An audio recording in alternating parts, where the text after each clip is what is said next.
ജോലിക്ക് വേണ്ടിയുള്ള ഒരു ഇൻ്റർവ്യൂ നടക്കുന്ന സമയം.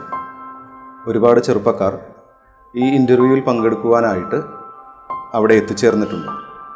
എല്ലാവർക്കും നൽകിയത് ഒരേ ഒരു കാര്യമാണ്. ഈ ചെറുപ്പക്കാരെ ഓരോരുത്തരായി ഒരു മുറിയിലേക്ക് കടത്തിവിടും. ആ മുറിയിൽ എന്താണ് കാണുന്നത് എന്ന് എഴുതി വയ്ക്കണം എന്നതു മാത്രമാണ് ഇൻ്റർവ്യൂവിലുള്ള ഒരേ ഒരു കാര്യം. ആ മുറിയിലുണ്ടായിരുന്നത് ഒരു വെള്ളത്തുണിയും അതിൻ്റെ നടുക്ക് ഒരു കറുത്ത നിറത്തിലുള്ള പൊട്ടുമായിരുന്നു. ഒരാളൊഴികെ ബാക്കി എല്ലാ വ്യക്തികളും എഴുതിയത് ഒരു വെള്ളത്തുണിയും അതിൻ്റെ മധ്യത്തിലായി ഒരു കറുത്ത പൊട്ടും എന്നായിരുന്നു. ഒരാൾ മാത്രം വ്യത്യസ്തമായി എഴുതിയത് ഇങ്ങനെയാണ്: ഒരു വലിയ വെള്ളത്തുണി. വ്യത്യസ്തമായ ഈ ഉത്തരം കണ്ട് ഇൻ്റർവ്യൂ ചെയ്യുന്ന ആളുകൾ ഈ വ്യക്തിയെ വിളിച്ച് എന്തുകൊണ്ടാണ് ഇങ്ങനെ എഴുതിയത് എന്ന് ചോദിച്ചു.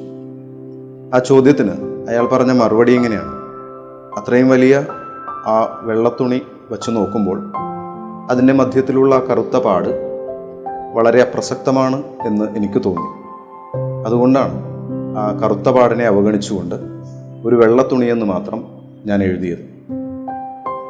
അയാൾക്ക് ആ കമ്പനിയിൽ ജോലി കിട്ടി. പ്രിയപ്പെട്ടവരെ, കഥയിലെ കാര്യം ഇതാണ്: വലിയ നന്മകളുടെ ഇടയിൽ ഒരു ചെറിയ പോരായ്മ നമ്മൾ കാണുമ്പോൾ അതിനെ അവഗണിക്കുവാനായിട്ട് നമുക്ക് സാധിക്കണം. അപ്പോഴാണ് മറ്റുള്ളവരുടെ പ്രശംസയ്ക്ക് നമ്മൾ പാത്രമാവുക.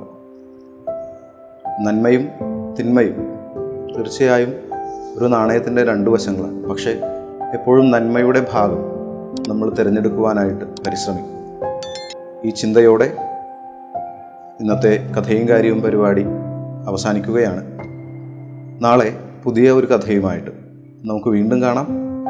എല്ലാവർക്കും ഒരിക്കൽ കൂടി നല്ല ഒരു ദിവസം ആശംസിക്കുന്നു. ദൈവം എല്ലാവരെയും അനുഗ്രഹിക്കട്ടെ.